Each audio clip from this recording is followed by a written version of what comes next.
Olá, vocês estão assistindo ao especial Melhores Momentos do Viva Saúde Unimed Tubarão.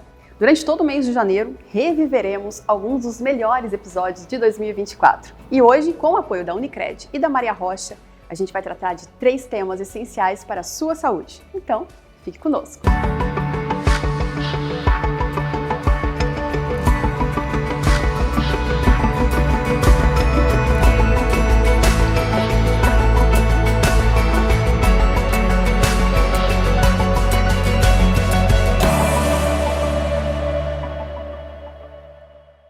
Vamos começar falando sobre o câncer de pulmão, o segundo mais comum no mundo e frequentemente associado ao cigarro. Estima-se que 12,6% da população brasileira é fumante e o câncer de pulmão é um dos mais letais. Vamos relembrar os melhores momentos do episódio com o cirurgião torácico Dr. Marcelo Losso. É um hábito realmente dos brasileiros que vem diminuindo? Ou você acha que, ao contrário disso, vem aumentando? E como é que está essa incidência hoje dessa doença? Então, primeiro, eu gostaria de agradecer o convite. Eu acho que é um prazer estar aqui falando de um assunto tão relevante, né, que é o câncer de pulmão. É a minha rotina do dia a dia, acaba, né, sendo uma rotina do cirurgião torácico, né, o paciente com neoplasia pulmonar. E nós, como médicos, temos essa responsabilidade, eu acho, de informar a população, tentar esclarecer, tirar dúvidas, porque a gente sabe que é uma doença com um grau de mortalidade muito alto, né? E então eu acho que é o mínimo que eu podia fazer, vir aqui esclarecer algumas dúvidas que muitas pessoas têm, né? Com relação ao hábito do tabagismo, a gente sabe que é uma coisa que diminui no nosso país, numa parcela não tão significativa.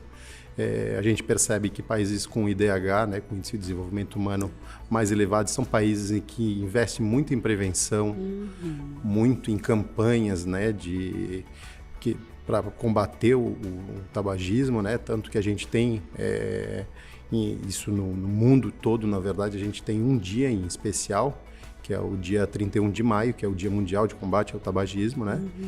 E só para tu ter uma ideia, que a gente tem de estatísticas de pacientes e de pessoas que fumam, né?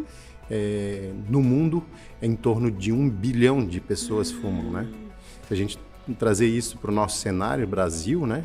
A gente percebe que uma parcela de 12%, 12,6% mais ou menos, são pessoas que têm esse hábito, né? De fumar, né? Se a gente enxergar que nosso país tem em torno de umas 214 milhões de pessoas, em torno de umas 25 milhões de pessoas fumam, né? Então, uma média, né? Não estamos calculando aqui matemática, sim, né? Sim. Mas esse hábito, assim, a gente sabe que é uma coisa cultural, né? Muitas famílias, né, têm esse hábito, às vezes por influência já desde crianças, né? Então, o pai fumava, a mãe fumava, e são ambientes que são propícios, né? Eu recebo muitos pacientes no meu consultório, né? E falando para mim, doutor, eu sempre faz parte da minha, que a gente chama de anamnese, a história que o médico faz durante a consulta, e eles falam: doutor, eu comecei a fumar com 10 anos, porque meu pai mandava eu fumar, ou pedia para mim fumar, né? Então essa coisa é muito cultural, né? Então eu acho que é um problema que precisa sim ser combatido, está diminuindo numa parcela bem insignificante, mas vem diminuindo nos países, principalmente que vem com essa campanha e com essa orientação das pessoas para esse hábito que é tão ruim, né? Pois é, doutor, e qual que é a relação, né, do cigarro com o câncer de pulmão? Então, o câncer de pulmão é uma patologia que tem uma incidência muito alta, né? A gente sabe que o câncer de pulmão, ele é o segundo mais comum câncer no mundo. Só perde para mama. Tanto em homens quanto mulheres? Só perde para mama. Isso numa visão mundial. Se a gente olhar isso dentro do nosso país, a gente percebe que ele é o terceiro mais comum entre os homens e o quarto mais comum para as mulheres, né? Então, o que a gente sabe muito bem definido é que ele é uma neoplasia, que ele é o tumor que mais mata. Dentro de todos os cânceres, ele é o que mais tem uma mortalidade mais alta. Então, isso é uma coisa que a gente precisa estar sempre de olhos abertos, né? Tem sempre relevar o que o paciente chega para a gente no consultório falando, né? Porque a maioria dos pacientes Aline, eles chegam no meu consultório, normalmente eles vêm encaminhado de outras especialidades. Então, esse papel do médico generalista, né, do médico de outras especialidades, né, é muito importante ele entender que, às vezes, o nódulo pulmonar, que é o primeiro achado, né, é uma coisa que precisa sim ser valorizada. E não achar que aquilo é uma cicatriz, e que aquilo é como se fosse um achado ali, que não tem nada e que pode continuar a vida desse paciente, né? Então, normalmente esses pacientes eles vêm encaminhados para a gente já com essa definição do colega. Então, por isso que eu falo que eu acho que esse trabalho de esclarecimento mesmo, às vezes, isso, de informação, às vezes até entre os médicos, às vezes a gente tem um pouco de resistência, achar que aquilo não é nada, mas nós que trabalhamos diariamente com isso, a gente percebe que a relevância desse achado, né? E doutor, e como que o cigarro ele está ligado a esse câncer de pulmão? O que fisicamente, se a gente for explicar assim, o que acontece com o nosso organismo que isso ocorre? O cigarro, né, Aline, ele tem uma queima, né, de um papel com um tabaco dentro, né? A gente sabe que ali dentro tem mais de 4.700 substâncias, né, tóxicas dentro de um cigarro. A gente acha que não, que é só ali o fumo e não tem nada, né? Tem uma quantidade grande de nicotina, né? Existe um valor em torno de 1 miligrama, mais ou menos, que é a quantidade permitida dentro do nosso país. E que a queima, a combustão disso, né? A gente acaba inalando essas substâncias tóxicas que tem nessa queima. E dentro dessas substâncias tem muitas substâncias pré-cancerígenas, né? Ou seja, né, tem em torno de quase 70 substâncias que aumentam o risco de levar ao câncer de pulmão. Ou seja, essas substâncias elas alteram o DNA das células. Essa alteração do DNA das células, elas acabam fazendo com que haja uma proliferação descontrolada da celular. E isso é a definição de câncer. Isso ocorrendo dentro da mucosa do brônquio, né, da árvore brônquia, que seria o canal onde passa o ar e que define, né, o pulmão esquerdo e o direito, ele acaba surgindo o câncer dentro da via aérea do paciente, né? E é isso que define a neoplasia. E em nome da Unicred e da Maria Rocha, agora a gente vai falar sobre as dores crônicas. Quando a dor é persistente por mais de 3 meses, ela se torna crônica. E a própria dor vira o problema. Esse foi o tema do videocast com o anestesista e terapeuta Dr. Ney Bianchini. O que é dor? Vamos começar do começo. Então, dor, eu até vou conceituar a dor pela Sociedade Internacional para o Estudo da Dor. Existe uma sociedade que ela define dor como uma experiência sensorial e emocional desagradável, associado a uma lesão, né, uma lesão de tecido ou não necessariamente. Então, vamos lá, o que é, né? Então, primeiro é que é extremamente subjetivo, né? Cada paciente é extremamente subjetivo e individualizado, né? Então, por isso que é uma experiência. Cada paciente vai experimentar e vai saber qual é o seu nível, qual é o nível que consegue então, sentir. Eu vou dar um exemplo. Tem certos pacientes que a gente faz uma cirurgia, a mesma cirurgia, o mesmo anestesista, o mesmo cirurgião, e no pós-operatório, no primeiro dia, não tem dor nenhuma. E, em contrapartida, o outro que fez tudo igual tem uma dor muito intensa, muito forte, né? Ou seja, a dor é extremamente individualizada. Associado, quando a gente fala associado a uma lesão ou não, essa lesão pode existir ou não. Às vezes, depois a gente vai falar um pouquinho, podemos citar sobre a fibromialgia. Aparentemente, que é um tipo de dor crônica, o paciente não tem nenhum tipo de lesão. E mesmo assim tem uma dor. Então a gente tem que valorizar a dor do paciente, independente da situação clínica que aconteça, né? Então essa experiência sensorial e emocional desagradável. Sim. Comentado. Isso é o que é a definição pela essa Sociedade Internacional para o Estudo da Dor. E aqui no Brasil a gente tem a Sociedade Brasileira, que é a SBED, Sociedade Brasileira para o Estudo da Dor. Doutor, e aí essa dor pode virar uma dor crônica, né? Quando que ela vira uma dor crônica? Como é que é classificado isso? Então, a dor aguda, que é uma dor bem mais fácil de se tratar, toda dor aguda, se não tratada, a dor, na verdade, ela é um sinal de alerta para o organismo que tem alguma coisa que não está certa, né? A dor. Então, até é importante a dor. Tem essa função biológica, né? E, geralmente, é uma dor aguda, ela é facilmente tratada com analgésicos e com a causa determinante. Então, se é uma tendinite, faz o tendinite, que é uma inflamação no tendão, faz o tratamento, né? Fisioterapia, analgésico, repouso e melhora. Eu dei um exemplo da tendinite, uma dor de dente ou qualquer outro tipo de dor, ela vai responder com analgésicos e com a causa determinante da dor sendo tratada. Sim. Quando essa dor não é tratada,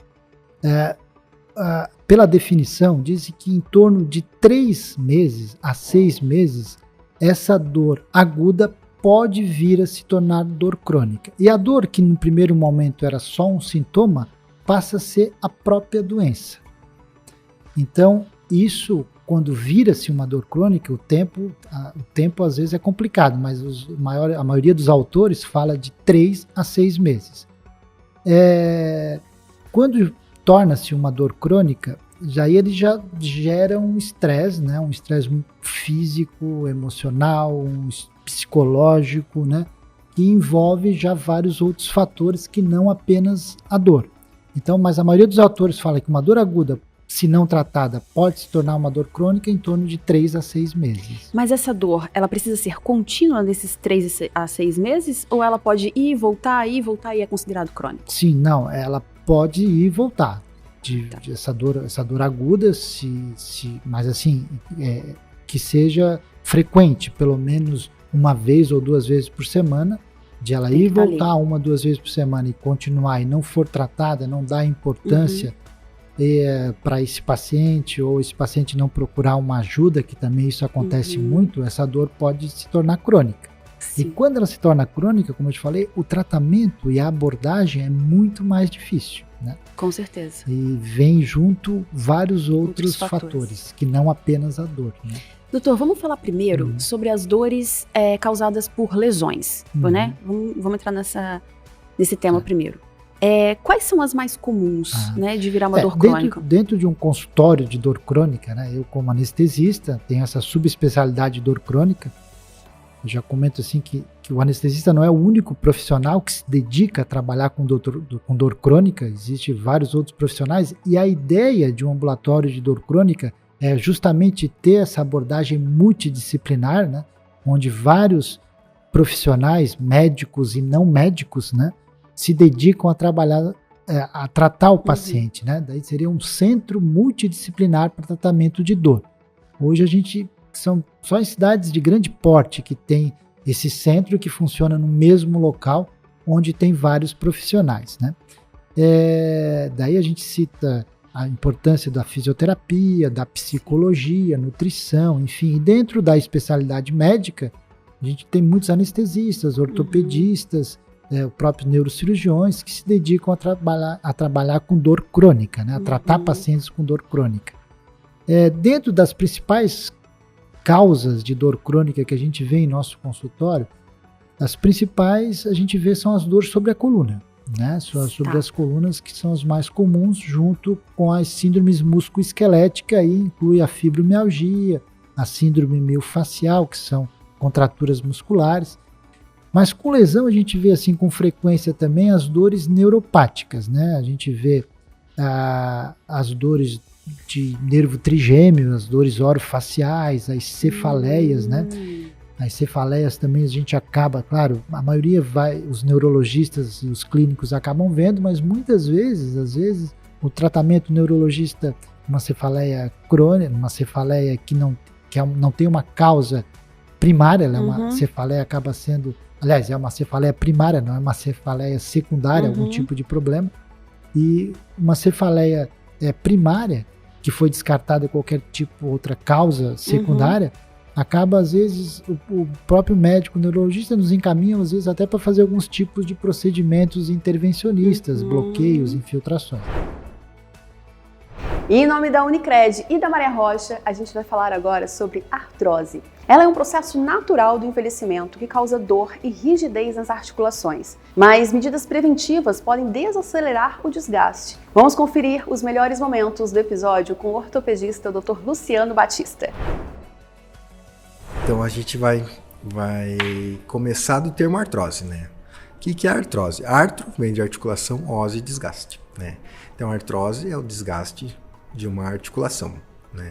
E pode ser tanto do joelho, que é a área que eu mais trabalho, dos quadris, do ombro, da coluna, né?